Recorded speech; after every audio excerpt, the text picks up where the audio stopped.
This is Laura London, and you're listening to Speaking of Jung. Returning to the podcast today is Jungian analyst and author Dr. James Hollis. He was born in Springfield, Illinois, graduated from Manchester University in 1962 and Drew University in 1967. He taught humanities for 26 years in various colleges and universities before retraining as a Jungian analyst at the C.G. Jung Institute, Zürich, from 1977 to 1982. He served as executive director of the C.G. Jung Educational Center of Houston, Texas for many years, was a senior training analyst for the Interregional Society of Jungian Analysts, the first director of training at the Philadelphia Jung Institute, and is vice president emeritus of the Philemon Foundation. He is also a co-founder of the Jungian Studies program at Saybrook University in San Francisco and Houston. Dr. Hollis is presently the executive director of the Jung Society of Washington, D.C., where he is also in private practice. He has written a total of 14 books, and I'm going to name them all. They are Creating a Life, Finding Your Individual Path, Finding Meaning in the Second Half of Life, How to Finally Really Grow Up, Hauntings, Dispelling the Ghosts Who Run Our Lives, Mythologems, Incarnations of the Invisible World, On This Journey We Call Our Life, Living the Questions, Swamplands of the Soul, New Life in Dismal Places, The Archetypal Imagination, The Eden Project, In Search of the Magical Other, The Middle Passage, From Misery to Meaning in Midlife, the audiobook Through the Dark Wood, Finding Meaning in the Second Half of Life, Tracking the Gods, The Place of Myth in Modern Life, Under Saturn's Shadow, The Wounding and Healing of Men, What Matters Most, Living a More Considered Life, and my personal favorite, Why Good People Do Bad Things, Understanding Our Darker Selves. His new book, due out in February, is Living an Examined Life, Wisdom for the Second Half of the Journey, a 21-step plan for addressing the unfinished business of your life, and it's available to pre-order right now. You can visit our website, speakingofjung.com, for links to all of these titles. My first introduction to Dr. Hollis's work was through his 1998 title by Inner City Books called The Eden Project, In Search of the Magical Other, a Jungian perspective on relationship. 3 years later, in March of 2001, he came to Columbus, Ohio, where I was living at the time, to give a lecture about the book. I still to this day refer to the notes I took that night, and it's the subject of our talk today.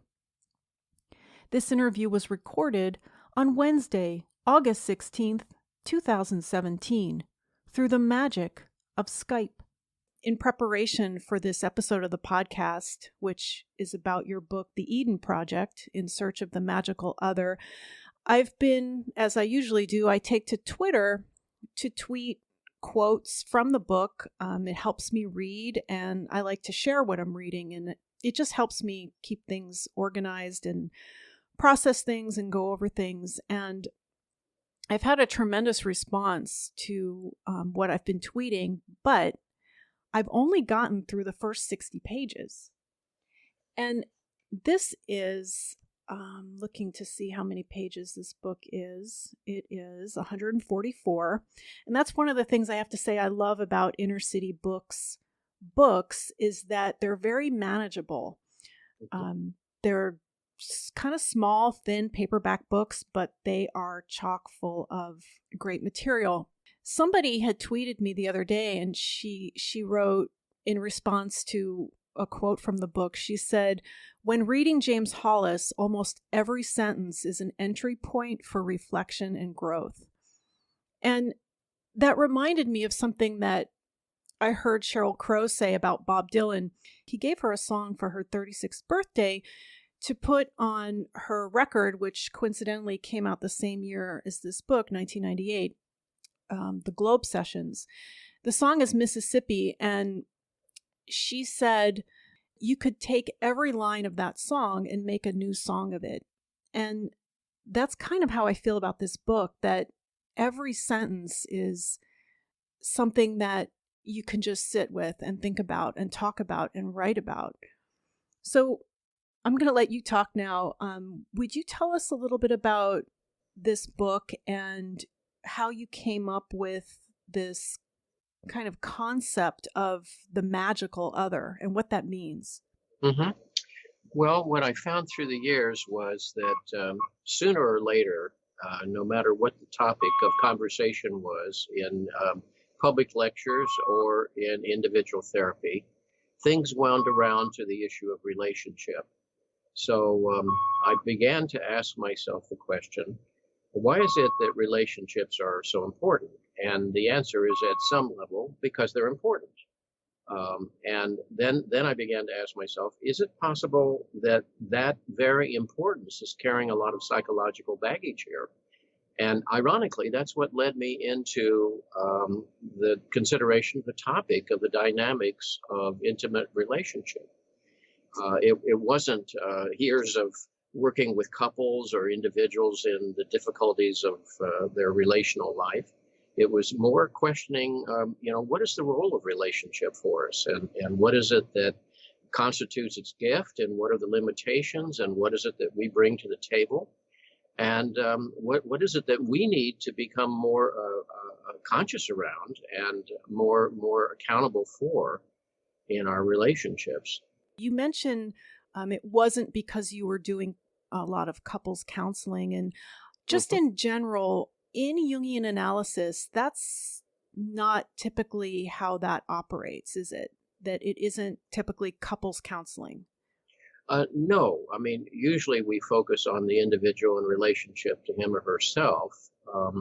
And of course, for so many people, the issue also involves the quality and problems of their relationships. So I don't do couples therapy anymore. I stopped doing that about 20 some years ago, but I did for a while, and I wouldn't call it Jungian analysis at the time. It was really couples therapy. Okay. So there's a line between them, I think. On the other hand, it was the Jungian lens that allowed me to sort of ask questions of people that might not have been asked in typical couples therapy. I'm sorry, I had interrupted you. Well, that's okay. I was just reflecting on how I sort of almost backed into the subject. It's like, why are relationships so important? Mm-hmm. And the obvious answer is, well, because they are. We live our lives with relationships, and there's a truth to that. But then you have to ask yourself, why is there so much baggage attached to it? What is the extra level of traffic there? And then I began to reflect on, the nature of our journey. We began and end this brief transit we call our lives with radical separation from the other. We are violently expelled from a home, from a kind of nurturant relationship, mm-hmm. into the perils and limitations of our existential condition. We're assaulted by light, sound, gravity, all of these forces in a completely vulnerable and dependent state. And of course, we end this journey by leaving relationship too. So, life is, as is so obvious, is a series of attachments and losses, attachments and losses, attachments and losses, and so forth. So in some way, you could say it's wired to our neurology, this trauma of separation from relationship. And so there's always some part of us that's seeking to reconnect. And of course, we can reconnect in many ways. And of course, Freud went a long way in pointing out how often that desire for connection, which he really called eros, eros is about the energy of connection. And, it gets sublimated into all kinds of cultural activities and so forth. But underneath that is this very profound experience of the trauma of separation. And so I began to reflect on, the trauma of separation, metaphorically, was described in the Western tradition, at least in part by the Genesis story, in which one saw the ostensible Adam and Eve sort of linked in an instinctual way and in a kind of unconscious way to the sort of Edenic state where, their needs are met and life is without ostensible complication. But then the complexity enters and they are separated from that state And one thinks of the pathos of those lines in John Milton, and they with wandering steps of slow out of Eden wound their solitary way, leaving that state of connection forever. And so there are a thousand ways in which people seek connection, one of which is eating, for example. We have so many eating disorders in our culture because we project onto matter, not just sort of refueling the engine that we are, but we project onto it our nurturant needs, obviously. And so food becomes, for so many people, a charged symbolic object. And as such, plays a psychological role in their lives rather than simply a functional role. If that weren't the case, we wouldn't have any eating disorders, whether of anorexia, bulimia, or obesity, or whatever. And the less we feel connected, to the gods, to our tribe, to each other, the more these surrogate connections will begin to exercise a role larger than, theoretically they ought to exercise. Now, I've heard you mention, and it's throughout your books, you mention the gods with a small g. What exactly do you mean by that? It's simply a metaphoric way of talking about the sort of the powers that move the universe. It's a way of personifying, if you will, impersonal powers. I'd prefer not to use the word God because that calls up too many concrete associations in people's histories, either positive or negative, as the case may be. And then to talk about the gods is a way of sort of describing the importance of our relationship to these powers. And to realize that, for example, in the universe, there are forces at work to which we are all subject, whether we're conscious of that or not. And that every time we arrogate to ourselves the fantasy that we are sovereign beings in charge of the world and so forth, these powers begin to exercise their will and sort of bring us back in line. Mm-hmm. I just finished preparing a presentation on the play Antigone, which is almost 2,500 years old. And wow. In there, we see not only a crisis of personal conscience for the named figure, Antigone, but the real tragedy is about Creon, the ruler, who takes a very rigid position in life. And as a result of his arrogance and rigidity, he brings death to her, to his wife Eurydice, and to his son, Haemon. And in the end, he's completely humbled in the process. And we see in a certain way how narcissistic arrogance and the abuse of power ultimately leads to its own defeat and downfall. Mm-hmm. So when we talk about the gods, again, it's just a way of talking about the fact that we live in a contingent universe and that we need to be mindful at all times of living in a proper relationship, which is a relationship of mindfulness and a relationship of essential humility. It's interesting you mentioned Antigone because I had mentioned earlier the song Mississippi, and on that record there's another song in which she mentions Antigone.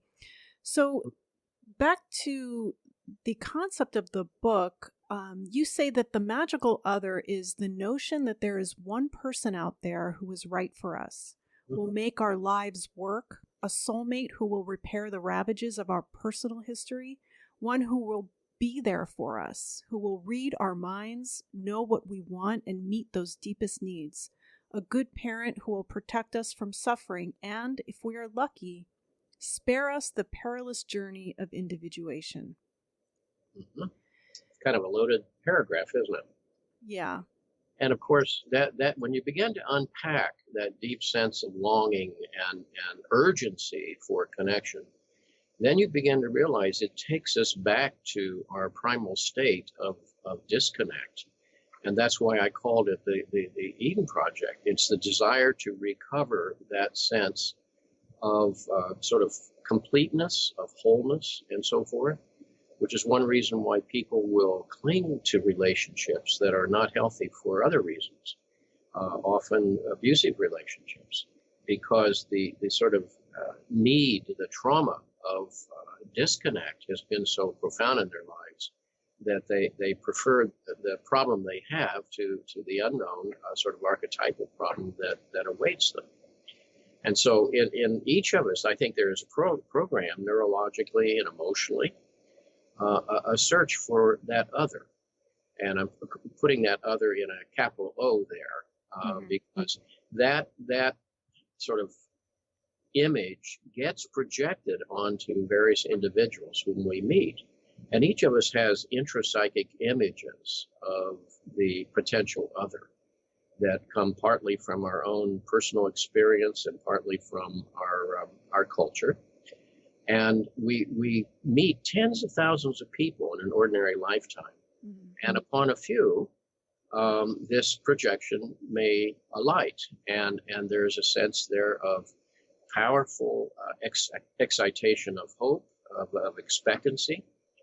And of course, we realize that behind that projection, we don't know that we've done it, it's unconscious. Projections are unconscious. Is a real person with his or her flaws, with his or her issues, with his or her problems. So that's why I said in all relationships, whether it's the individual to another individual or the individual to an institution or the individual to groups in general, there are two basic psychological phenomena. The first is projection, because our psyche is active, it's alive, it's dynamic, it's easily triggered, and it produces a discharge of energy that leaves us and enters the world. And that happens continuously in the course of any given day. And then transference occurs when we connect seemingly to that other, and we transfer then the kind of dynamics that we've hitherto had in that area of experience. Let's go back to what you said about the original separation that we experience. So I'm assuming you mean the trauma of birth. Absolutely, yes. I'm sure that some people have had more traumatic births than others. So does what happened during that experience stay with us throughout our lives and kind of inform the types of relationships that we're looking for or that we have? I think yes, but you want to add to that quickly. You know, that trauma of separation can be significantly mediated by how the infant is then treated by the world it's born into. And I was talking recently with a person who was placed in a medical institution for significant years during her early childhood, and ostensibly for medical reasons, and since been discovered it was because really her mother had other preferences. And, the institution was not a very good mother to her. So the trauma of separation was heavier in her life than, say, another child's life, born at the same time, in the same town. So I think, the role of the parent is, among other things, to offer a measure of reassurance, of relative predictability, of availability, of consistency, and of nurturant, supportive, loving other. And some children get that, and of course, some children don't. Okay, so when we don't get that, and I would venture to say that most of us don't get the ideal version of that. Are you saying that we carry that out into the world for the rest of our lives? We're looking to heal that or fill that? And not just, let me just add one more thing, not just with our romantic relationships, but also with our work relationships and our friendships. Is that true? Well, it's bound to play a role. I'm not saying it's the only influence in your life, because we also have growing independent developmental systems within us designed to promote our independence.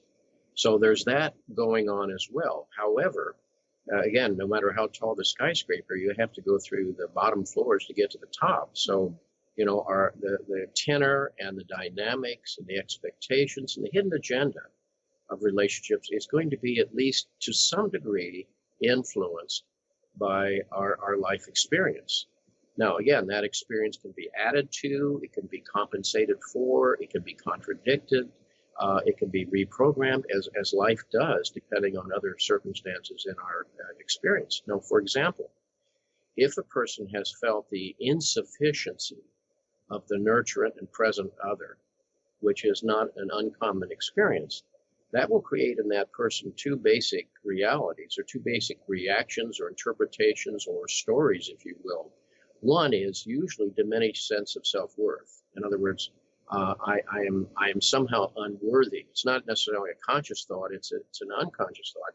I am unworthy, or I'm insufficient in myself to be cared for, to be loved, and so forth. And then they will, often wind up in self-sabotaging, avoidant behaviors in the adult world, or the reverse, an inordinate neediness that shows up as clinginess or power complexes designed to control and manipulate the other, and so forth. So you can never say it doesn't play a role. The only question is, how strong is that role?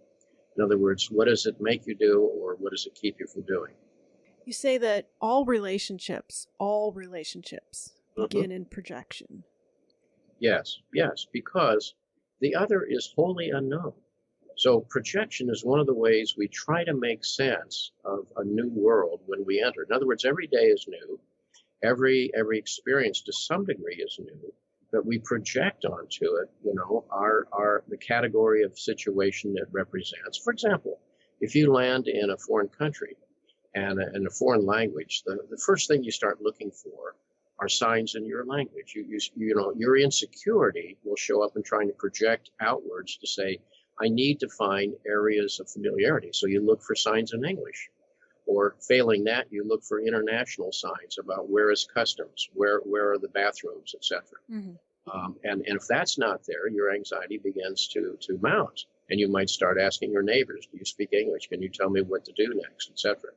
So, the projection is simply our way of trying to make sense of the new experience based on what our experiences have been. And the transference is, the history we bring to the table. So that's where that inordinate neediness can show up in a relationship.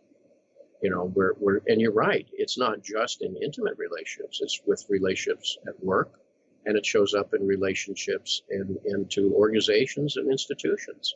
In other words, one of the frustrations often of work life is that people are unconsciously looking to be nurtured, in their work environment, when they find maybe the agenda there is something quite different, like making money or something like that, and they feel chronically frustrated and unhappy, and they have no understanding why. And it's because they're asking of the company, or they're asking of their colleagues something that is not really the role for that other to play for them. Then we need to realize that it's up to us. Is that what you mean?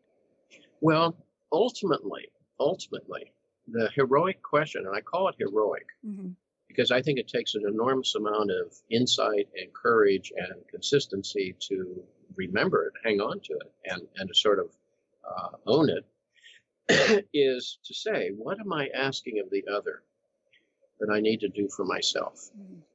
In other words, I should never stay in relationships that are denigrating to me, or try to, don't respect me, and so forth. If I do that, then it's because I don't respect myself, But on the other hand, I can't be looking to the other to make me feel good about me. That's my job. That's not your job.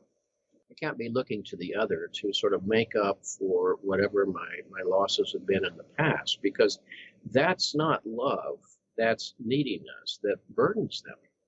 And the best thing I can do for you as my partner is lift off of you the burden of expectations, the burden of sort of repairing my history, restoring my sense of self-worth. Again, I should never put up with any denigration or abuse. I'm not saying that.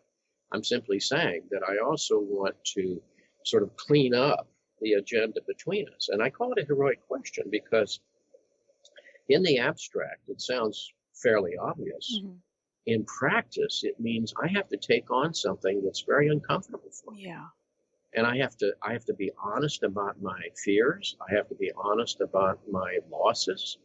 I have to be honest about where this got me into trouble before. And, I've often said to people, one of the best places to start examining the unconscious dynamics, which by definition we don't know about, they're unconscious, is to look at your patterns. You don't rise in the morning and say, well, today I'm going to do the same stupid things I've done for decades, but chances are we will. Mm-hmm. Or today I'm going to mess up my relationship again as I have in the past. Chances are we will. And why is that the case? And that's because there are certain sorts of driving energies, what Jung called complexes, certain stories, if you will, to use another metaphor, that we're attached to. Those stories are interpretations of what happened to us. Life is experiential. It's what they call phenomenological. The epiphenomenon is, let's say, the story I take away from it. Something happens in a family, let's say, and children in the same family will walk away with different stories and live out different scripts and scenarios in their lives, having had roughly the same experience, mm-hmm. but quite different stories. And the ends to which their lives go are quite different because they've been in service to these different stories. So sometimes, I think about an ongoing depth therapy as one in which it's really a therapy of stories. Say, all right, what are the stories that your life is unfolding, that your life has been in service to, that show up as these patterns in your life or show up in your dreams? Now, can we look at them as not who you are, but the story you acquired along life's highway, and often in an unconscious way, and maybe challenge that story? Do you mean the story that we are telling ourselves internally of what the truth is about our lives? Is that what you mean?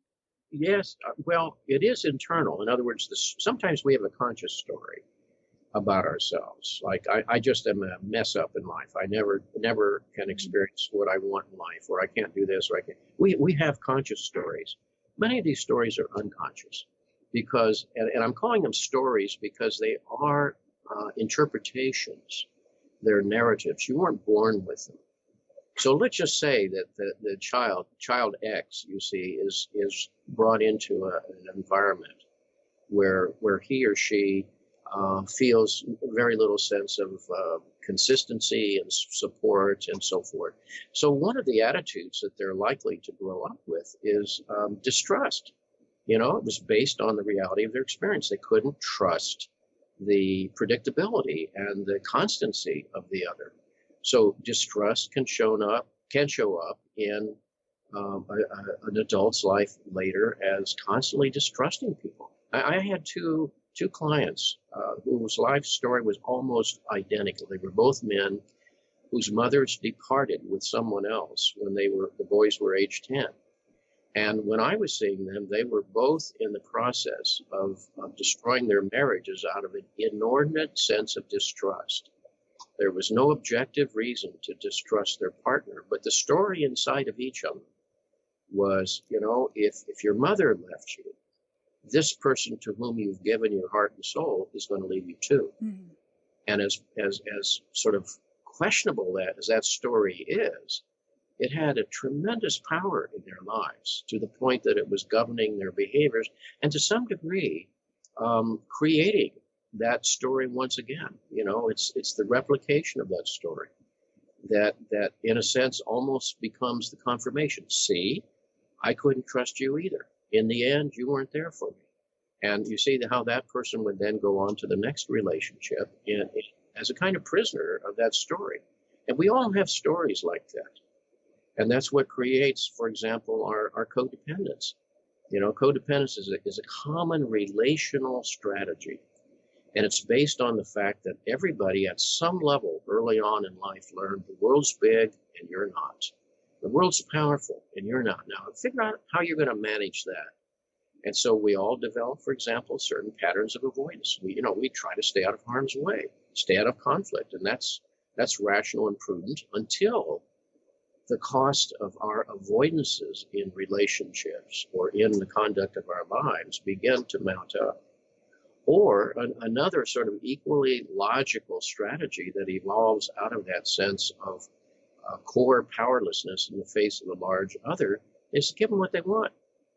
To get along, you go along. Mm-hmm. And that's the birth of what is called codependence, which is a reflexive sort of defense of the arousal, or defense against the arousal of inordinate anxiety created by the potential of losing your favor. You see, if I'm an infant wholly dependent upon you for changing my diaper and feeding me, losing your affection is potentially lethal. It's, at the very least, it's harmful. And so that story can get transferred and reinforced 1,000 times in later in life, and one winds up saying yes to something one really doesn't want to do, or one winds up going along with a bad situation because to step in and say, but this is what is right for me, will arouse the old story, and with it all of that attendant anxiety. And that's often enough to shut the person down in an instant of a second. And then one is again a prisoner of the story. I've often heard you mention or refer to things as anxiety management systems. Sure.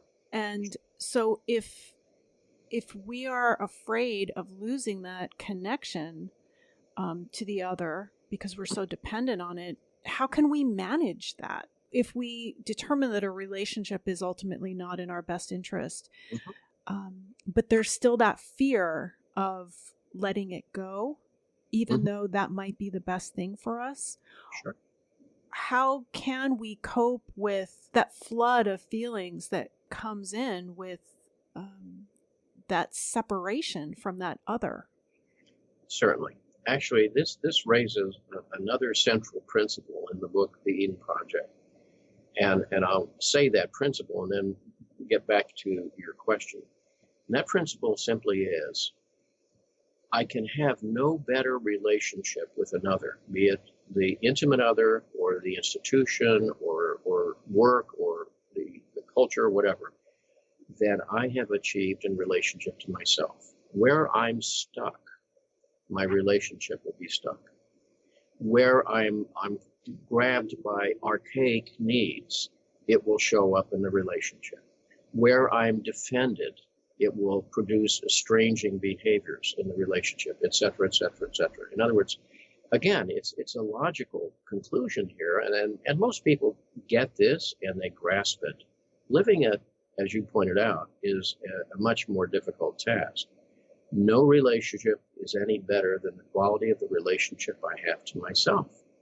So, to get back into your question, first of all, we have to be reminded that probably, again speaking metaphorically, 90% of the energy that's generated by a decision like that is coming from our past.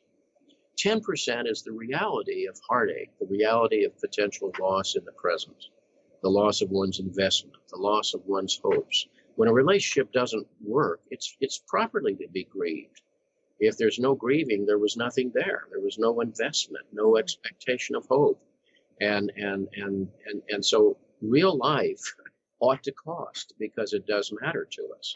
But we're talking about that extra quantity of energy that really comes from one's psychological basement. And it goes back to the terror of abandonment. And, we have two basic fears, abandonment and overwhelmment. And both of them sort of whipsaw us back and forth. Now, I've said with regard to addictions are reflexive anxiety management systems. In other words, a person under stress can turn to a cigarette, turn to a drink, turn to any behavior, and not even necessarily consciously realize they've done it. But in doing it, there's a connection. See, there's the key. There's the connection that momentarily lowers the stress. It's as if, as we're sitting talking electronically with each other, the water in the room is rising where we both are. And if by a certain gesture or a certain ritualized behavior, we enacted that, and then the water lowered. And so, we would link the two together. And therefore, when it started to happen again, whether I was consciously aware of it or not, the reflex would take over, and its purpose was to lower the level of the anxiety that one is experiencing. because sometimes anxiety is very conscious and present. Many times it's operating unconsciously. And I hate to sound reductionistic, but most of our behaviors are around our management of anxiety because, life is difficult and dangerous and lethal. And in the end, you die. So, you do have to be on your toes a bit. I'm going to interrupt you there because I love it that you say that because I don't hear that too often from many people. And I've got those people out there that are, life is great, life is beautiful, life is wonderful. I'm happy to be alive. It's a beautiful day. And I'm thinking, why didn't I get that? Why don't I get that? Why am I not like that? And then I realize, because I'm maybe seeing the world more realistically. But those people, once, I open my mouth or they get any kind of whiff of me, they run the other way. Yeah, so I appreciate that about you, validating that for me. Thank you, Dr. Hollis. Well, a couple of points, Laura. First of all, I want to normalize anxiety. It comes with the human condition. That's why we call it existential angst. It comes from the condition. We are not only, animals, to the best of our ability, best of our understanding, most of the time don't feel anxiety. They feel fear of predators, fear of fire, etc. But they don't meditate on their own mortality, far as we know. All right? We do.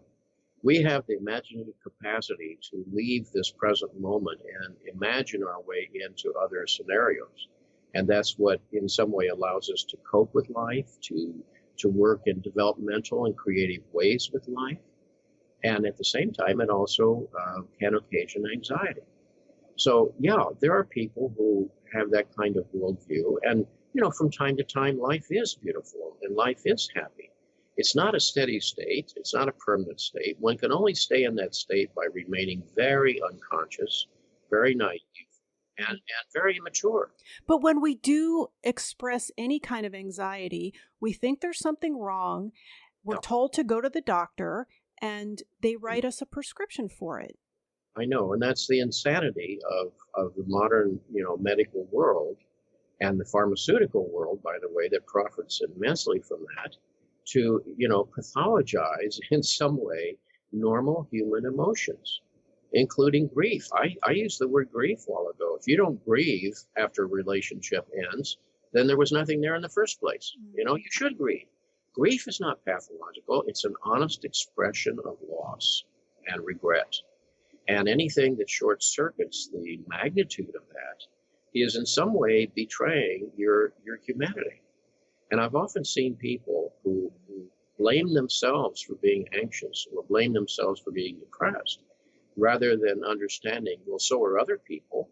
And we still have to find a way to live our life productively and constructively, in the face of those emotions. So if you talk about, those people whose life view is so bland, and they're sort of what a friend of mine called happy carrots, having no real thoughts at all. They do that by ignoring the fact that all around them are people suffering, all around them are injustices, and all around them are horrors. And it doesn't mean that one has to dwell on it. One simply can't afford to be unconscious. One has to say, that too is part of the world in which I live, and I have to be mindful of that, while I also experience the moments of bliss that come to us in life. So when we do experience anxiety, and as you said, we still need to function in the world. So I don't want to just gloss over that. We need to somehow manage the anxiety. Well, what happens, in therapy, for example, when we deal, let's just say with the issue you were talking about, a person's in a really bad relationship. But I tried to point out, again, speaking metaphorically, that 90% of the anxiety they're feeling, which is in some way vetoing, they're doing what is really the right thing for them, the responsible thing, is coming from their history, from the old story that says in its very literalistic way, if you walk away from this, you will perish. You won't be able to make it on your own. It completely ignores the mature, resilient self that has grown up in the meantime. There is a person present who is going to take care of you. And that person is you. You can't afford, in the face of the old story, to forget that. Nature also gives you resiliency. It gives you strength. Adulthood brings you capacities for other choices, the capacity to choose differently in the future. You have a journey to live, and to, in a sense, stop that journey at this point is to voluntarily, in some way, sacrifice your reasons for being here. And so at the moment, the loss of a relationship feels catastrophic, but it's because, again, the excitation of that ancient story. And underneath that, again, is always a human being who has his or her journey to live in this life. And relationships are important. Now, that we need to get into the question of in what way are they important constructively, because I've tried to suggest there is often this sort of regressive agenda in relationships where I'm counting on you to sort of make my life work for me or fix things for me. Now, obviously, we support each other in a healthy relationship. I want to help you live your journey. You want to help me live mine, etc. That's a kind of basic understanding of relationship, I think, although not everyone fits that model. But beyond that, you see, why am I in relationship if not this regressive agenda? And the answer is, ironically, the greatest gift of relationship is the otherness of the other. In other words, because you are different. And because you are different, my engagement with you, my interaction with you, my dance with you, enlarges me, because I can be invited. In fact, I'm expected in some way to enlarge, to contain what you bring to this relationship. Now, for example, among other things, my wife is an artist, and as a result, I have learned an awful lot about seeing the world in a different way, of looking at the world in terms of forms, looking at the world in terms of color schemes, and ways of seeing the world that I hadn't acquired on my own. So my life is richer for that reason. That's called dialogue, two words coming together. In other words, it's the dialectic of relationship that 1 + 1 = 3, not 2. 3 being, their mode of enlargement through each other. And of course, there's something very wonderful and pragmatic about the division of labor, the sharing of tasks, sexuality, the sharing of one's hopes and expectations and projects. That's good. Companionship is fine. But in addition, there is really growth. Do I grow through this relationship? And the truth is, for example, at times we outgrow people we've known in the past, outgrow friends. You might see people you went to grade school with, high school, college, and you realize, my life is taking me a wholly different journey. Blessings to them on their journey, but mine's a different one, and we don't really have a real connection anymore. We don't have to just for nostalgia's sake. What I have is my journey, and new people, new experiences will be met along the way. So, life is a journey. I mean, if it's not a journey, then it's stuckness. And there are plenty of people stuck in it. And they're stuck usually because they're prisoners of some kind of archaic story that is defining them and threatening them with so much punitive anxiety that they just can't break from it. So this book, In Search of the Magical Other, which is the subtitle, you're pointing out that we are looking for this other to complete us when that's not possible. It's not possible for them to give us what it is we're looking for in them, right?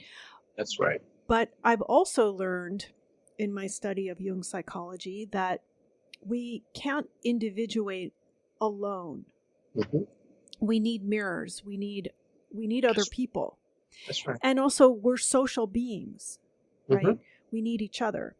Yes. So what is it about relationship that you wanted to say through this book about I guess I'm trying to figure out how to sort of condense it down into what is the message here? Sure. Well, it's a very good question. And let me just say, first of all, the most damaged relationship we will ever experience is the relationship we have with ourselves. Yeah. And it's that we bring to the table.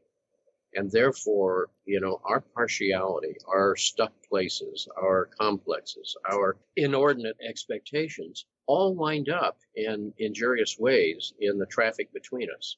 So again, I have a strong ethical summons, if I become aware of it, to be accountable for that, because if I'm not, you are. And that's not love. That's burdening people, you see. Jung said, from time to time, we need to learn to be by ourselves and to sort of pay attention to the conversation that's going on in there. Because there's a conversation going on inside of us all the time. If you don't think so, what do you think's managing your digestive process at this moment? What do you think is taking care of your emotional life? And, what is producing your dreams? There are other clusters or centers of energy inside of each of us. And I'm simply ignorant of that. It keeps spilling into the world unconsciously, piling up as consequences, imposing themselves on you and upon my children. Now, by the way, there's a good example. One of the most messed up relationships is between parent and child, of course, because most parents have strong narcissistic needs. That is to say, they need for emotional reassurance. So they use their children. In other words, I want my child to endorse my religious values, my social, political values, grow up very much like me, hang around, and when I'm old and ailing, come take care of me. Well, much in our culture endorses those points of view. But, it can lead to the murdering of the soul of the child who has a different journey. And freeing our children from us. Jung said the greatest burden the child must bear is the unlived life of the parent. So where I have not shown up to face my own journey will be dumped on my children, either as a limiting example that they serve or trying to escape, or as some kind of message to them. You're not allowed to live your journey because you have to stay and sort of take care of mine. So to come back to the question here, the need for others is substantial. And Jung said if we isolate too much, we wind up speaking to ghosts. Most people are afraid of talking to themselves. They're afraid of being alone, and that's why people are so electronically needy and addictive at this point. But if we don't do that, we have nothing to bring to the table. But then on the other hand, too much isolation means I can get caught in the loops of my own complexes and my own limitations. So the other provides the service of sort of pulling me out of myself, pulling me out of that self-referential circle. I remember years ago being in a dream group. I was conducting a dream group in another city, and one person was constantly writing a sort of long, thoughtful, even scholarly essay on her dreams, and sort of read that after the dream, and it sort of shut down the conversation. And that went on a couple of times until someone said, but, I didn't see your dream that way. And it was something inside of her just really crumbled. And I think we all realized at that moment what she was doing was ironically trying to consult the unconscious to see what it had to say to her, and yet wanting to stay on top of that conversation and manage it, which she was doing through her essays. And the moment that someone else confronted her was the moment she was beginning to really learn something about herself. So the same is true for relationship. We need others, again, for the dialectic. Engaging you in relationship means I have to enlarge. I have to in some way include what you bring in my sense of reality. Well, what about relationships that are with people that it's always about them? Now, this might say something about me, but it's always about them. They never ask me how I am, what I'm doing, where I'm going, how do I feel? Never. It's always, every conversation with them is all about them. Well, you're talking about people whose narcissistic needs prevail. Right, but that also, I have some part in that too, right? course you do. Of Okay, course you do. so You what's have, my part in that?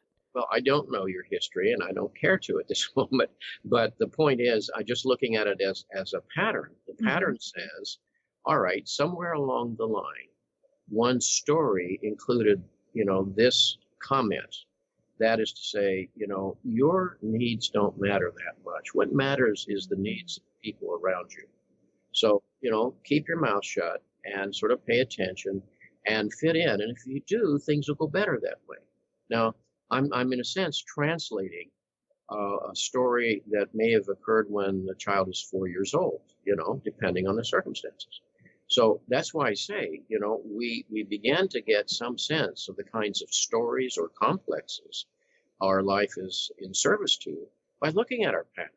Right. And what I remember now what I wanted to say before when you mentioned that something about the most difficult relationship we'll have is the relationship we have with ourselves, and why I went off on this Twitter tirade.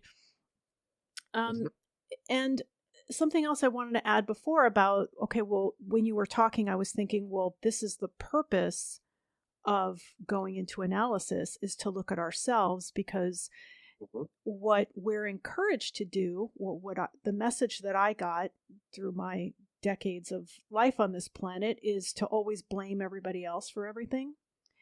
And it was a rude awakening when I was told that, it was about me. So that's why I went into analysis at a very young age. But what I saw the other day was people were pointing their finger at other people, and nobody seemed to wanted to know what our role was in these tragedies that were going on.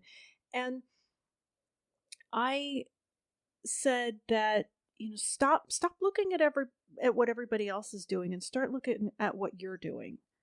Well, look, everybody has wounds to their sense of self-worth. It's impossible in life not to pick them up along the way. The pragmatic question always is, what do those wounds and their attendant stories make you do? What do they keep you from doing? And so some people will wind up, again, in avoidant and self-sabotaging patterns. Others will wind up in overcompensation, grandiosity, and narcissism. Because when you look at narcissism, for example, and everybody has a narcissistic wound, which is a wound to your sense of worth, but that doesn't make a person a narcissist. Okay. A narcissist is truly a person dominated by an inadequate sense of worth. So he or she is always caught in some kind of power complex. And he or she is always in some way trying to manipulate from others reinforcements of their shaky sense of self-worth. The narcissist looks in the mirror and nobody shows up in the mirror. Nobody stares back. So they have to use other people. If it's a parent, then the parent is using the children for their own sense of worth. And many parents do that. If it's the employer takes the credit for the employee's work. And wherever you see narcissism, you see usually the power complex. And as Jung pointed out, where power prevails, love is not. Power is present in all relationships, and it can be healthy. It's the use of energy to address the tasks of life. But when it gets caught in a story or a complex, it can obviously be evil. It can bring harm. And the whole narcissist game is around control and management of others for one's own sense of self-worth. I think that because we're toward the end here, what people want to know is, what do we do? What do we do now? Okay, so the search for the magical other isn't going to give us what we think it's going to give us. This other person cannot possibly fulfill the needs that we have. So what do we do now? The romantic fantasy is the chief drug of choice of popular culture, okay? And it's a drug that we've all ingested and enjoyed and wound up, of course, ultimately having to deal with its disappointment, because reality is reality. So we don't have to become cynical that way or as a result of that, or bitter or estranged. We simply have to say, if I approach life and relationship with more realistic expectations. And if I've first of all examined myself and said, again, I am responsible for my own well-being. I am here to make my life work, not somebody else's. Then, I can approach others less encumbered and less expectant. Because again, the whole point here is if you can't tolerate yourself with your shortcomings and failures that we all have, in the end, it's not going to be a very healthy relationship with others. Again, as much as a cliche as it seems, and cliches become cliches because they're repeatedly true, I have to deal with myself first, with my own narcissistic impulses, with my own avoidant impulses, with my own codependent impulses, where my own power complex or controlling complex comes up, or where my neediness imposes itself. Those are in all of us to some degree, and they're human. You don't have to fault yourself for that. Welcome to human nature, but you are accountable for them. And the better job I can do that, the more I free my children, the more I free my partner, the more I free my colleagues at work from having to carry the burden of my unfinished business. So withdrawing projections that we put on other people is our responsibility, is our task. Sure. And if we don't withdraw them, reality withdraws them for us, because the otherness of the other always wears through.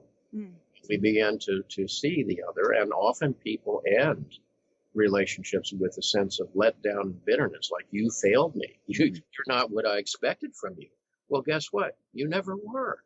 What I was imposing on you was, that archaic agenda, my own projections, my own transferential histories. That's what I've done to you unwittingly. So if I recognize that and have some accountability for that, then I'm going to be less setting you up for conflict and manipulation, and less setting me up for the inevitable disappointment that occurs when a projection erodes. Because what can emerge from the dissolution of a projection is something eminently worth loving. You see the other person as a flawed human being like you, and you feel that affection for them. They are eminently worthy of your love and investment. The in-love state is that romantic elixir that's going to fix your life. And when it's triggered, it sets off all kinds of endorphins and so forth. And it's a wonderful feeling, and it's transient. And what can survive is something called love, which is eminently worthy of our investment and our commitment. So not just seeing them as a flawed individual, which is part of it, but also in the way that they treat you, that's okay too, that they're not going to treat you perfectly. They're not going to treat you, I'm not going to be treated like a queen. I'm not going to be put first all the time. That's right. This other person has needs as well. Well, of course. I mean, once we pull it out into consciousness, it's pretty obvious, isn't it? I mean, in other words, what I've found with people listening to this kind of conversation about the Eden Project or in talks and so forth is nobody refutes the basic principles, because they frankly are logical once you really made them conscious and looked at them in the light of day.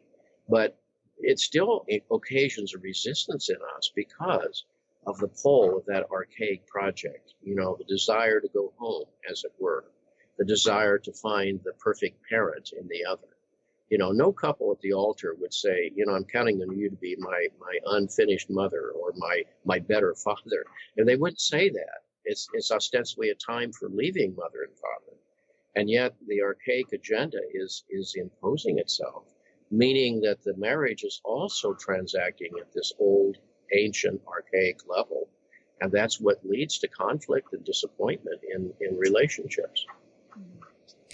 You say at the end of the book in the afterword, early on I warned the reader how disappointing my words might be, how I do not like their premises myself. Perhaps their only virtue is that despite our heart's desire, they are valid. The evidence is strong that there are no magical others, that we befoul our relationships with our own psychic debris, that the best relationship we can ever achieve with the intimate other, the corporate other, and the holy other is a function of the relationship we achieve to ourselves. And that people are going to ask, well, how do we do that? And Jungian analysis is one way. It's the way that I chose. It's what makes the most sense to me. It's what rings truest for me. But that doesn't mean that I am not still hooked by all of this. Well, that's another thing I want to point out. My relationships are still tumultuous at times. They still break at times. I still rant and rave and scream and yell and project and cry. But I have a lot more consciousness around it, and they don't last as long. Yeah, that's right. You pull yourself out of the hole because you're trying to be accountable. You have more insight than you did in the past. You have more resilience than you had in the past. You have more options than you had in the past, and you're choosing to be accountable. And that's the best augury of of improved relationships for the future. How do we do this? By personal accountability, by self-monitoring. Where did that come from to me? What's that in service to? What's that really about? And you can't necessarily trust your first response. Those would be the complexes or the story defending themselves. You have to say, I've got to get underneath that and say where it's really coming from. And when you do that, you recognize the vestiges of that archaic agenda. And you're saying, all right, I know where that comes from now. I can deal with what I know is present. It's what I don't know that continues to deal with me. And that's the hope of consciousness. We're not solving people's problems. Life is not a problem. It's an experiment to live. It's a journey to unfold. And you will have many trials along the way. And the best you can do is work on yourself to be ready for them when they come. Thank you, Dr. Hollis. You're welcome. I'd like to again thank Dr. Hollis for his time today, and I look forward to speaking with him again in the future, if he agrees. As I am a big proponent of face-to-face interaction, I'd like to point out the many opportunities there are to see Dr. Hollis in person by attending one of his public talks. The remaining cities he'll be visiting this year are Charlotte, North Carolina, College Park, Maryland, London, England, Washington, D.C., Philadelphia, and Atlanta. Next year, in 2018, he's already scheduled to speak in Sarasota and Fort Lauderdale, Florida, Richmond, Virginia, Dallas, Minneapolis, Montreal, Portland, and St. Louis. You can find out more on his website, jameshollis.net. In addition to his lectures, he'll be doing a 4-session course on the interpretation of dreams at the Jung Society of Washington, D.C. in September and October, and I'd like to point out his lecture there on November 3rd called Funny Bones on the Psychology of Humor. You can find links to all of these on our website, speakingofjung, that's JUNG.com. There you'll also find all of the previous episodes of this podcast, which are available to listen to or to download for free. The episodes are also available on iTunes, Stitcher, Google Play, as well as a whole host of other listening platforms, which you'll find links to on our About page. Thank you to all of the followers on Twitter and Facebook, to everyone who has made a donation to help cover production costs, and to those of you who have written reviews. And with special thanks to Daryl Sharp and Liz Jefferson of Inner City Books, Dick Sweeney and Gina Peacock at the Jung Association of Central Ohio, to Diane Braden, and to Michael Deacon, this is Laura London, and you've been listening to Speaking of Jung.